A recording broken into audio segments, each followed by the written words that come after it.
नमस्कार, मी अनुष्का. पुणे महानगरपालिका आणि para target shooting association Pune यांच्या अंतर्गत आयोजित केलेल्या पॅरा नेमबाजी स्पर्धा आणि प्रशिक्षण शिबिरात आज आपण आलोय आणि आपल्या सोबत आहेत गिरीश पाटेकर.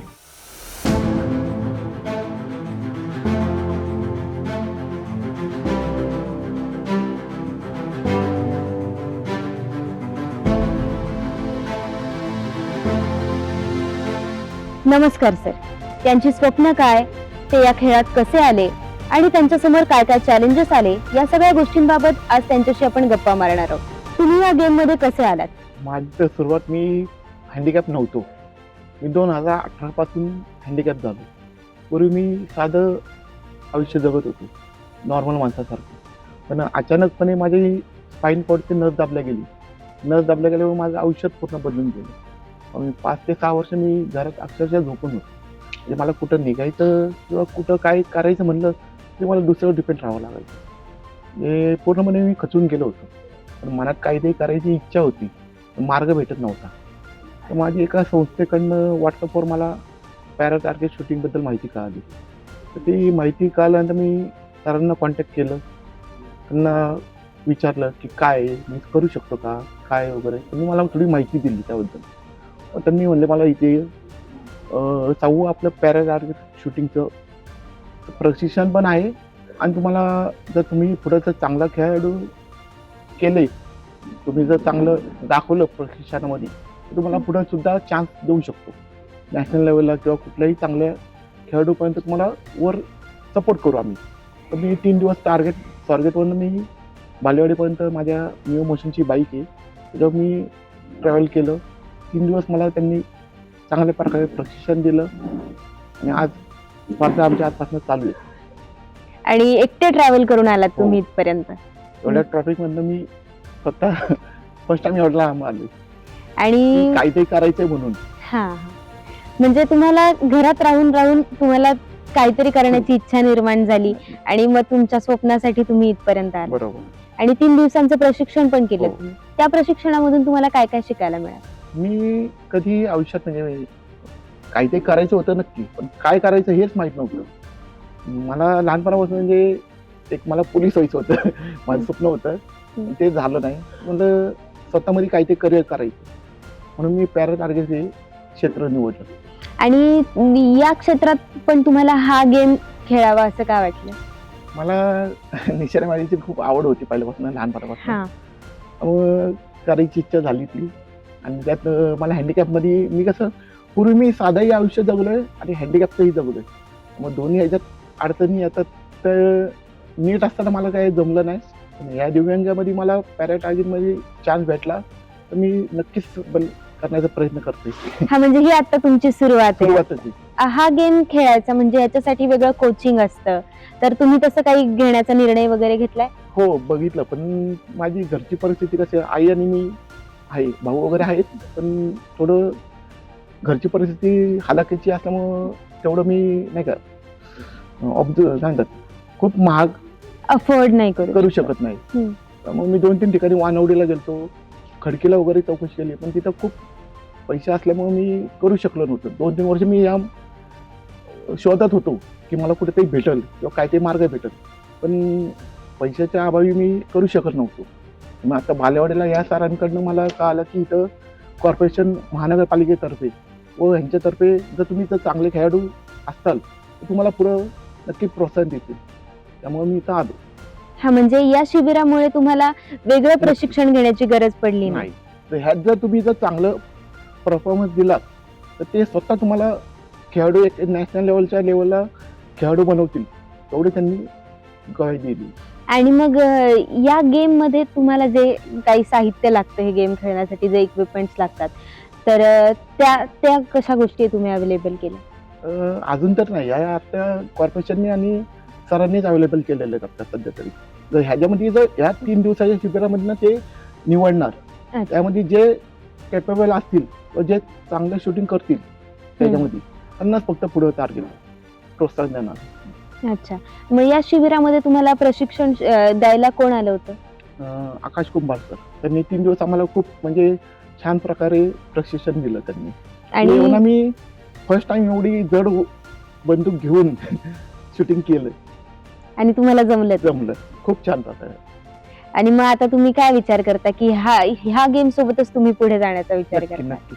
आणि प्रयत्न मी आता सध्या झोमॅटोचं काम करतो. तर चांगलं जर कमाई असेल तर मी बाहेर सुद्धा मी प्रशिक्षण करायची इच्छा आहे माझी, पण नक्कीच करणार आहे मी.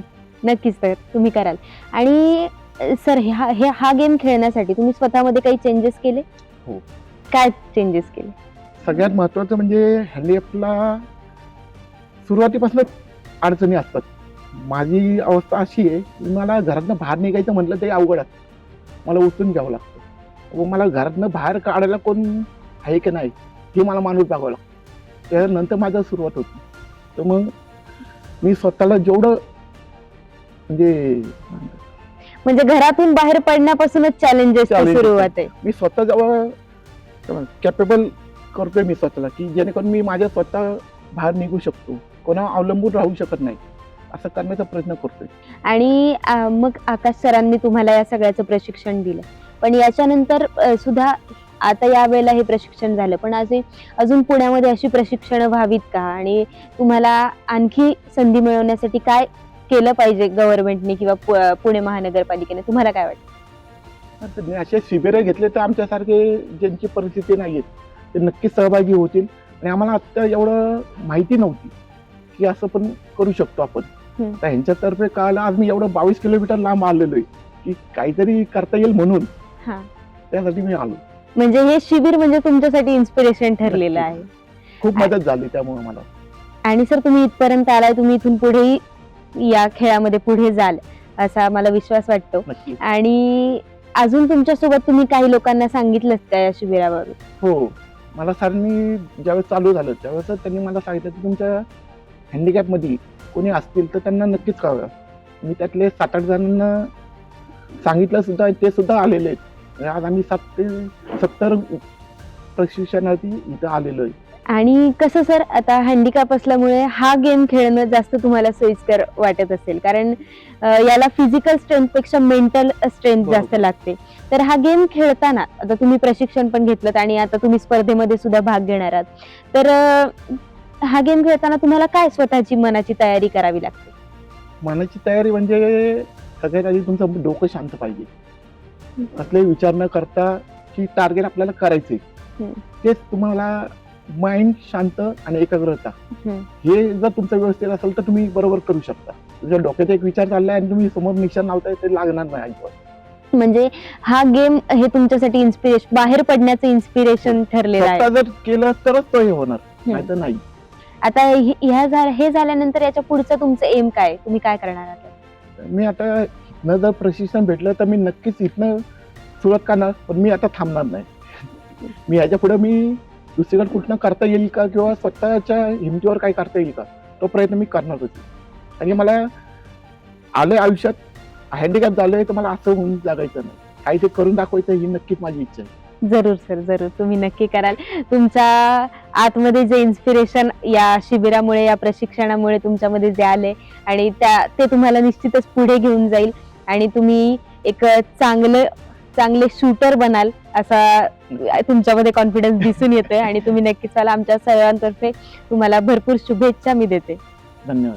आणि तुमचं या संदर्भातलं, आता तुम्हाला गेम बद्दल कळालं, या गेम मध्ये आलात, प्रशिक्षण घेतलं, आता स्पर्धेमध्ये सुद्धा भाग घेताय, तर तुम्हाला कोणी इन्स्पायर केलं हे सगळं करण्यासाठी? आणि आता तुमचं इन्स्पिरेशन कोण वाटतं तुम्हाला? इन्स्पिरेशन तर असं सांगता नाही येणार, पण माझे आईसाठी, की आज मी या अवस्थेत, आज माझ्या आईच माझं सगळं पूर्णपणे करते. मग त्यासाठी काहीतरी करून दाखवायचंय आणि करायचंय, की आज तुझा पोरगा चांगला असताना सुद्धा किंवा हँडिकॅप झाल्यानंतर पण काहीतरी करू शकतो हे मला करून दाखवायचं. म्हणजे आईसाठी तुम्हाला हे सगळं करायचं. जरूर सर, तुम्ही तुमच्या आईसाठी आणि स्वतःसाठी सुद्धा तुम्ही हे करा. आमच्या सर्वांतर्फे तुम्हाला हे सगळं करण्यासाठी शुभेच्छा. आणि तुम्ही निश्चितच आयुष्यामध्ये यशस्वी व्हाल. आणि या शिबिरात मार्फत आणि या स्पर्धेमार्फत तुम्हाला जे इन्स्पिरेशन मिळालं ते आमच्या सगळ्यांसाठी सुद्धा एक इन्स्पिरेशनच आहे. आणि यांचा कॉन्फिडन्स पाहून, यांची पुढे जाण्याची, खेळण्याची जी ऊर्जा यांच्यामध्ये आहे ती पाहून निश्चितच लोक सुद्धा प्रभावित होतील आणि मला विश्वास वाटतो की तुम्ही जितके पुढे जाल तितकेच तुमच्याकडे पाहून अनेक लोक सुद्धा पुढे जातील. सर, तुम्ही आमच्यासोबत आलात, आम्हाला आमच्यासोबत गप्पा मारलात, त्याबद्दल मी तुमचे खूप खूप आभार मानते धन्यवाद. आणि तुम्हाला तुमच्या भविष्यासाठी शुभेच्छा देते. Thank you. धन्यवाद.